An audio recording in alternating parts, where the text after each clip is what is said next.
अस्सलाम वालेकुम, नमस्कार, आदाब, सत श्री अकाल। मैं आप सबका दोस्त और इस शो का होस्ट, मेरा नाम है सुजील खान और हमारे शो का नाम है मेरी कहानी मेरी जुबानी। दोस्तों, आज हम अपना एपिसोड शूट करने आए हैं, इंटरव्यू लेने आए हमारे बॉलीवुड के जानी मानी हस्ती मिस्टर गिरीश थापर जी का।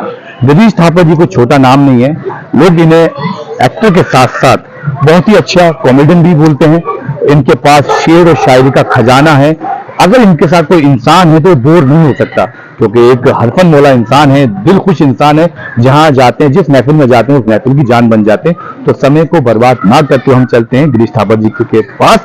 उनका हम बात कर रहे थे बॉलीवुड के जाने माने एक्टर गिरीश थापर जी की। कहते हैं ना कि बगल में छोरा और शहर में ढिंडोरा। देखिए गिरीश थापर जी हमारे सामने बैठे हैं और कैसे झूले का आनंद ले रहे हैं। गिरीश जी नमस्कार, कैसे हैं आप? नमस्कार सुजल भाई, कैसे? सर, आपका बहुत बहुत स्वागत है हमारे शो मेरी कहानी मेरी जुबानी में, जो आपने अपना कीमती समय निकाला। जैसे मुझे मेरी टीम को पता लगा कि आप गार्डन में एंजॉय कर रहे हैं, आराम फरमा रहे हैं, शूटिंग से वक्त निकाल के आपने गार्डन को टाइम दिया, यानी कि अपने आप को फुल सेहत का भी ध्यान रख रहे हैं। जैसा कि मुझे पता है कि आजकल आप बाइकिंग कर रहे हैं। तो शो को शुरू करते हैं वक्त खराब ना करते हुए। तो दोस्तों, ये हैं बॉलीवुड के जाने माने एक्टर गिरीश थापर जी। जी एक बार फिर से आपका स्वागत है। तो देखिए, जैसे कि हमारा शो है, शो का एक फॉर्मेट है, मेरी कहानी मेरी जुबानी शो का नाम है। इसका एक फॉर्मेट ये है कि हमारे सामने जो भी सेलिब्रिटी होता है, ये सेलिब्रिटी, तो उनकी कहानी अगर हम उनकी ही जुबानी सुने तो बहुत ही आनंद आता है, लोगों को बहुत मजा आता है। तो सबसे पहले मैं जानना चाहूंगा, आप कहाँ के रहने वाले हैं, आपका जन्म कहाँ हुआ? सबसे पहले तो मैं सुजल भाई आपका दिल की गहराइयों से आभार व्यक्त करता हूँ, और आपके इस शो को मैं काफी दिनों से देख रहा हूँ, मेरी कहानी मेरी जुबानी। और मुझे इस शो में आने के लिए पूरे 25 हफ्ते लग गए सर। और क्योंकि आप 25 हफ्ते बाद मेरे पास आए हैं, लेकिन मैं फिर भी आपका दिल की गहराइयों से आभार व्यक्त करता हूँ। क्योंकि हुजूर कहते ना कि आप ना होते तो हमें गजल कौन कहता, और हमारे इस चेहरे को कमल कौन कहता। ये तो करिश्मा है हुजूर मोहब्बत का, वरना हम पत्थरों को ताजमहल कौन कहता। वाह!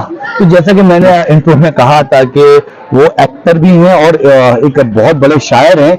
इतनी सारी शायरियां हैं कि सही बताऊं कि किसी शायर के पास भी इतना खजाना है जो खजाना इनके पास है। तो हमारा सवाल था कि आप कहाँ कहाँ बेसिकली क्या है कि मैं शायर हूं नहीं, लेकिन हाँ मुझे कुछ अच्छी शायरी मिलती है तो मैं वो चुरा देता हूँ। मैं बेसिकली उत्तर प्रदेश मेरठ का रहने वाला हूँ। और कलाकार, आपने बोला कि हाँ मिल गए, असल में क्या हम कलाकार लोग हैं। मिट्टी है तो पल भर में बिखर जाएंगे हम, खुशबू है तो हर दौर को महकाएंगे हम रूहे सफर हैं, हमें नामों से ना जान, कल फिर किसी और नाम से आ जाएंगे हम। वाह वाह दोस्तों, तो देखिए कि शो का आगाज इतना धमाकेदार, इतने प्यारे प्यारे शेरों के साथ हो रहा है, तो उसका समापन कितना अच्छा होगा। देखिए, इनके साथ रह रहे कि मैं उर्दू भी सीख रहा हूँ, हिंदी भी सीख रहा हूँ। तो आप मेरठ के रहने वाले हैं, तो मेरठ से मुंबई का सफर आपने कैसे तय किया, कैसे आना हुआ? हाँ, कैसे आना हुआ, ये एक बहुत लंबी कहानी है, लेकिन मैं तफसील से ना बताकर इसे बहुत महीन तरीके से सूक्ष्म रूप में बताता हूँ। कुछ अलग करने की चाह मुझे इस मुंबई की तरफ लेके आ गई। अलग करने की चाह मतलब हर आदमी की एक इच्छा होती है कि दौलत मिले, शोहरत मिले, इज्जत मिले, मान मिले, सम्मान मिले। इस फील्ड में ये सब चीज आपको मिल जाती है, और फिर क्या करना चाहिए, यहाँ आने पे क्या करना चाहिए, कैसे करना चाहिए, किससे मिलना चाहिए, वो यही हुआ कि मैं अकेला ही चला था जाने हुए मंजिल की ओर। लोग मिलते गए और कारवां बनता गया। वो ऐसे ही हम लोग मुंबई आ गए। तो आप थोड़ा सा बताएं, किस सन में आप मुंबई आना हुआ? मैं पहली बार 86 से थिएटर कर रहा था, सब कुछ कर रहा था। और मेरे एक मित्र हैं, बड़े भाई हैं, वो रामायण की शूटिंग करने मुंबई आए। इनका नाम था राकेश कपूर जी। आजकल वो यूएस में है जी। तो जब वो मुंबई आए तो हमने भी कहा, राकेश भाई क्या सारी जिंदगी हम थिएटर ही करते रहेंगे, कभी अपनी फोटो टीवी में नहीं देखेंगे? उन्होंने, पता नहीं उनके मुख पर सरस्वती विराजमान थी, उन्होंने बोला नहीं, इस साल मैं आपको कोई ना कोई शो करवा दूंगा। तो फिर एक मिस्टर एनके माथुर साहब मेरठ में शूटिंग करने आए, उन्होंने उनसे मिलवाया। फिर मैं पटियाला पहला शो करने गया। फिर 97 में हमारे बड़े भाई डॉक्टर वेद थापर, जो उनका बहुत बड़ा हिट सीरियल आता था राजा रेंचो, वो मेरठ आए। हमने उनसे कहा हम आना चाहते हैं मुंबई, उन्होंने कहा आओ। तो हम यहाँ आए। फिर हमने यहाँ पर, उन्होंने हमें उनके डायरेक्टर मुरलीधर लप्पा जी से मिलवाया। फिर हमने राजा रेंचो किया। फिर निर्देश त्यागी साहब थे जो सुनील अग्निहोत्री के एसोसिएट डायरेक्टर थे, उन्होंने मैं युग और कुछ सीरियल किए। लेकिन उस दौरान ऐसी स्थितियां, घर की हालात बनी कि हम 97 में आने के बाद वापिस दोबारा चले गए। उसके बाद कुछ साल अपनी दुकान पर अपने फादर के साथ बैठे, लेकिन वहां भी दिल नहीं लगा। तो दोबारा से 2012 में 3 मई 2012 को दोबारा से ये कहा पिताजी कि 6 महीने के लिए मुंबई जाना चाहते हैं। अगर इन 6 महीने में कुछ हो गया तो ठीक है, वरना फिर लास्ट बार है, हम मुंबई की तरफ पैर करके भी नहीं सोएंगे। लेकिन ऊपर वाले का ऐसा कर्म हुआ, आप सभी लोगों का इतना प्यार स्नेह आशीर्वाद मिला कि मुझे इस मुंबई ने फिर 3 मई 2012 के बाद वापस नहीं जाने दिया। मुझे भरपूर प्यार, स्नेह, आशीर्वाद, इज्जत सब कुछ मिला मुझे इस मुंबई से। कहने का मतलब ये है कि आपकी जिंदगी को आगे बढ़ाने के लिए आपको 6 महीने मिले थे। तो 6 मंथ में तुम्हें जो करना है कर लो, नहीं तो फिर कुछ नहीं। तो ये 6 महीने आपकी जिंदगी में 6 साल में तब्दील हुए, और मैं दुआ करता हूं कि ये 6 से 60 साल में तब्दील हो जाए, कि आप इंडस्ट्री को 60 साल दें। तो दोस्तों, अब वक्त एक छोटे से ब्रेक का, हम एक छोटे से ब्रेक पे जाएंगे, उसके बाद फिर हाजिर होंगे। कहीं मत जाइएगा, देखते रहिएगा मेरी कहानी मेरी जुबानी। फिर होंगे शेरों की शेर और शायरों की झड़ी लगा देंगे। Please do not go away. साबा जी, एक बार फिर से आपका स्वागत है। तो दोस्तों, हम गए थे एक छोटे से ब्रेक में, ब्रेक के बाद फिर हाजिर हैं। तो जैसा कि मैंने आपसे पूछा था कि आप कहाँ के रहने वाले, आपने बताया मेरठ, और आपको जिंदगी में कामयाब होने के लिए मुंबई में आना पड़ा। आने के लिए 6 महीने मिले। आपका ये कारनामा फिर आगे कैसे बढ़ा? मैंने बोला ना कि उसके बाद मैं जब मुंबई आया तो पहले 15 दिन मुझे कोई काम नहीं मिला, क्योंकि मैं 97 में पहले आ चुका था जी। तो कुछ संपर्क थे, तो मैं उनसे संपर्क बनाए मैंने दोबारा से। लेकिन 97 में जब हम आए थे, उस समय स्ट्रगल अलग तरह का होता था। जब 2012 में आए तो स्ट्रगल अलग तरह का हो गया। तब पहले तो हम लोग हार्ड कॉपियां देकर आते थे, अभी तो क्या गूगल और ये सब चलने लगा, आपको मेल करना। अच्छा, जब हार्ड कॉपी का जमाना था तो तकरीबन मेरे ख्याल से उस वक्त हार्ड कॉपी बड़ी मुश्किल से बनती, काफी महंगी बनती थी, 5 रुपए की एक बनती थी।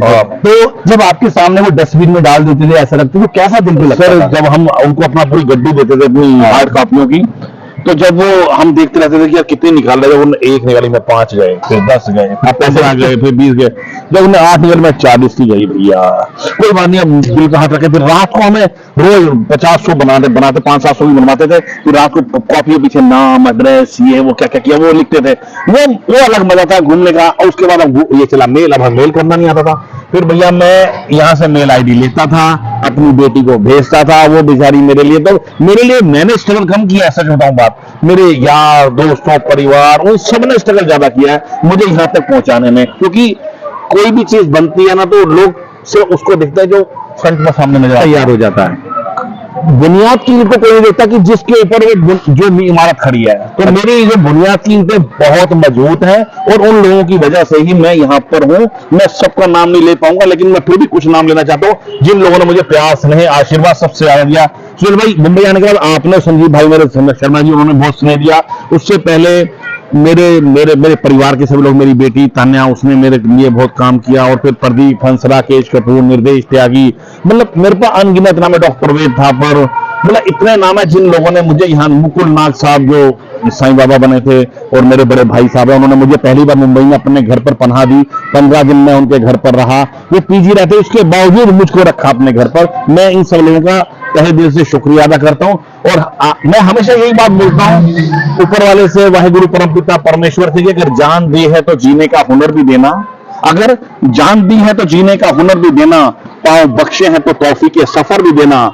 मैं तो गूंगा था, बोलना तूने सिखाया है, अब मैं बोलूं तो मेरी बातों में असर भी तो ही देना। वाह वाह, देखिए बहुत अच्छा। अभी मेरा अगला सवाल कि अभी अब तक आपने कितने शोज किए, वेब सीरीज, फिल्में मिला के तकरीबन कितना सारा काम किया? मैंने 12 सालों में लगभग 450-500 तो टीवी शोज में मैंने 1 डे 2 डे कैमियो, मतलब जो भी किया, जो मुझे मिला। मैंने यहाँ आकर फिर ये नहीं देखा कि काम छोटा है बड़ा है। मैंने काम को सिर्फ काम समझा, और उससे बड़ी शिद्दत, ईमानदारी से किया।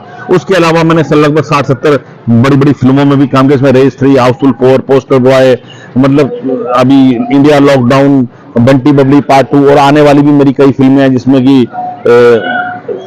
अभी जो लेटेस्ट मैंने कुछ फिल्में की हैं, जिसमें करण जौहर सर की है मिस्टर एंड मिसेस माही, वो फिल्म की है। अभी घुड़चड़ी आ रही है, वो मैंने फिल्म की है। उसके अलावा वेब सीरीज कई सारी की है, the great wedding of Munnes, Masaba 2, मतलब मेरे पास अब नाम बताने। और ऐड लगभग कमर्शियल ऐड में 100 से ऊपर कमर्शियल ऐड कर चुका हूं। कमाल की बात है। हम संजीव शर्मा जी का इंटरव्यू लिए तब भी फ्लाइट आई थी, आपका लिए तभी फ्लाइट आई, क्योंकि हमने बहुत जल्दी उड़ान भरनी है ना, बहुत ऊपर जल्दी जाना है। संजीव भाई ने भी और हमने भी, मतलब ऊपर, मतलब वैसे ऊपर नहीं, नाम दौलत शोहरत से ऊपर जाना है। फ्लाइटों का चक्कर क्या गया? उनके भी एपिसोड में फ्लाइट बीच में घुसी और आपकी भी घुसी, कोई ना कोई चक्कर है। चलिए, मुझे फ्लाइट से याद आया कि आपने विदेशी सफर भी किया है। आपने एक मूवी की थी जिसका नाम था रेस 3, सलमान भाई की। जी, हमें संजीव जी से भी उसके बारे में कुछ जानकारी थी, लेकिन वो हम आपको नहीं पता कि एपिसोड रिलीज नहीं हुआ। तो हम ये जानना चाहेंगे कि आप जब अबू धाबी गए थे, आपके साथ संजीव शर्मा जैसे और भी कलाकार थे, वो सब चीज को हम के साथ एक चीज पूछना चाहते हैं। उस फिल्म में सलमान खान थे, तो सलमान खान जी के साथ काम करने का एक्सपीरियंस का नेचर आपको कैसा लगा? मैं कह रहा हूँ कि देखिए, लोग कुछ भी कहें लेकिन वो इंसान इतना हम्बल, इतना प्यारा, इतना स्वीट इंसान है, बहुत अच्छा इंसान है। हर एक से बड़े से प्यार से बात करना, इज्जत से बात करना, सम्मान से बात करना, हर एक छोटे बड़े को वो सर, हमारी सलमान सर हमारे को सबको बड़े जब सेट पे आते सबको मिलते थे, सबसे नमस्कार, राम राम, दुआ सलाम। और बाकी बहुत बड़ी एंटायर टीम थी, इसमें रेमो सर थे, उसके अलावा बॉबी देओल जी थे, और क्या नाम है, अनिल सर। तो सब लोगों ने एक अच्छा, एक फैमिलियर माहौल था, कोई हमें तो बहुत अच्छा लगा। और हमें लगा भी नहीं कि हम इतने बड़े स्टार के साथ काम कर रहे हैं, कि मतलब वो इतने हम्बल हैं, मतलब कि मिलनसारी में। तो ऐसे लगता था कि सलमान सर, लेकिन वो इतने हम्बल है कि ऐसा लगा नहीं कि हम किसी बहुत बड़े स्टार के, बहुत बड़े स्टार हैं लेकिन उनका नेचर बहुत डाउन टू अर्थ है। स्टार होने के बाद भी स्टार कहना कि बैठ जाते हैं मिट्टी पर अक्सर, क्योंकि हम लोगों को आज भी अपनी औकात अच्छी लगती है।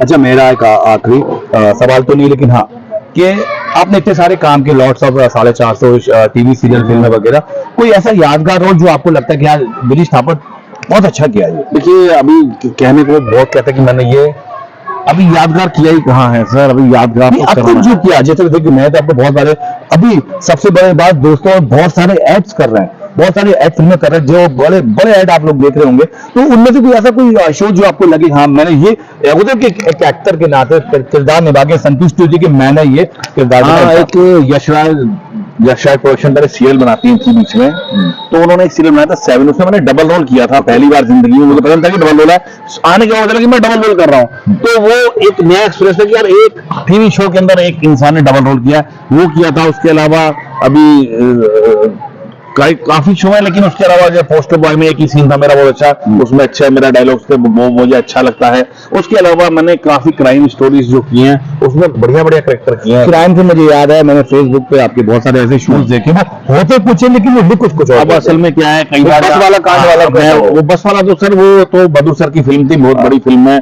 इंडिया लॉकडाउन जो जी पर चल रही है, वो तो बड़ी फिल्म है, बड़ी चीज है। लेकिन जिस तरह की आप बात कर रहे हैं यहाँ पर, ये मैंने सॉरी मैं आपकी बात नहीं चाहूंगा, क्योंकि मैंने ये सवाल क्यों किया कि मैं भी एक्टर हूँ, आप भी एक्टर हैं, हम एक अच्छा काम करते हैं, लेकिन कुछ लोग ये अपने आपके व्यूज और ये बढ़ाने के लिए उस पर क्या ड्रामा करते हैं, उस सीन को मैं वही बताना चाह रहा हूँ कि ये क्राइम पेट्रोल या क्राइम स्टोरी में इस तरह के जब सीन होते हैं, वो उसको काट के उसको अपने तरीके से वल्गर तरीके से फेसबुक व्हाट्सएप पर डाउनलोड करते हैं।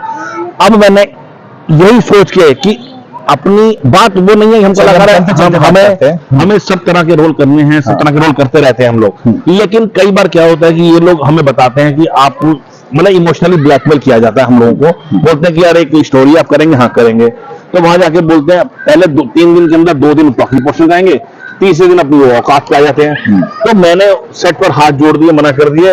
1-2 बार वो गलती से हुआ मुझसे, क्योंकि अब वहां पर जाकर इमोशनली ब्लैकमेल किया जाता है, फिर वो क्या बहाना बोलते हैं, फलाना एक्टर भी कर रहा है, हाँ, उनके बजट भी होते हैं। अरे यार वो कर रहा है, कोई कुछ भी करे, हमें किसी से कोई लेना देना नहीं, पर मुझे नहीं करना मेरी लाइफ है। और आज के बाद कितने काम आए, उसके बाद मैंने हाथ जोड़ दिया, मैं कहा सॉरी सर, मैं इस तरह के काम नहीं करता हूँ, क्योंकि मेरी एक इमेज है और मेरे को अच्छे, मैं कॉमेडी आदमी हूँ यार, लोगों को हम प्यार बांटने आए हुए लोग हैं, और इस तरह से अपना असल में क्या, हम एज ए एक्टिंग के हिसाब से ठीक है वो कर सकते हैं, करना चाहिए, कोई दिक्कत नहीं है। लेकिन क्या जब उसका आउटपुट बाहर जाता है तो उसका असर गलत है, जब उस पर कमेंट आते हैं गंदे तो वो परिवार के लोग देखते हैं तो वो अच्छा नहीं लगता। चलिए, अब एक अंतिम सवाल आपसे, आपके आने वाले कौन कौन से प्रोग्राम है, कौन से प्रोजेक्ट हैं, बताना चाहेंगे आप? हाँ, मेरे कई सारे तो ऐड विज्ञापन आने वाले हैं, तो यम नमकीन का है, वीवो मोबाइल का है, कैलकुलेटर फ्रीज का है, और फिल्में एक mister and missus Mahi Karan Johar sir की फिल्म है वो कर रहा हूँ, एक मैं फिल्म कर रहा हूँ मिस्टर गांधी सर की घुड़चढ़ी,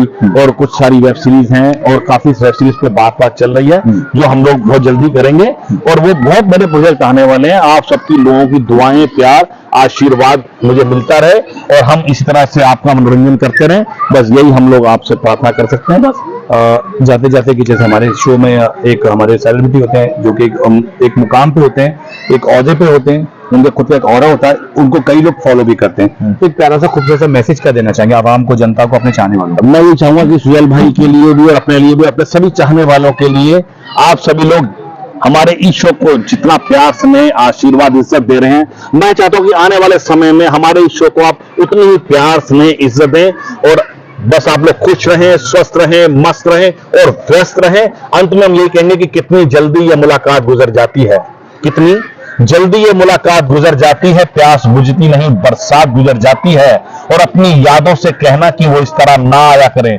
क्योंकि नींद आती नहीं, रात गुजर जाती है। समेट लो सितारों को बाहों में, दूर तक रात ही रात होगी। मुसाफिर हैं हम भी, मुसाफिर हो तुम भी, फिर किसी मोड़ पर आपकी हमारी मुलाकात होगी। जय हिंद, जय भारत। तो दोस्तों ये हैं हमारे मित्र बॉलीवुड के जाने माने एक्टर, मैं एक्टर के साथ साथ शायर भी बोल सकता हूँ, गिरीश थापर जी।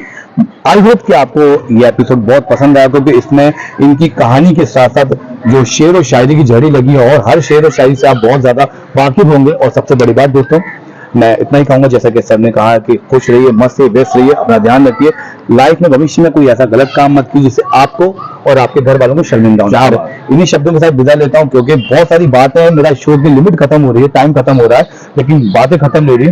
तो कोई नहीं, अगर ये एपिसोड पसंद आया हो, गिरीश थापर साहब की कहानी, उनकी जुबानी पसंद आई हो, तो कमेंट करें, लाइक करें, और चैनल को सब्सक्राइब करना हो तो करें, नहीं तो कोई जरूरी नहीं है। बस आप प्यार देते रहिए, बने रहिए। जय हिंद, जय भारत, लव यू ऑल।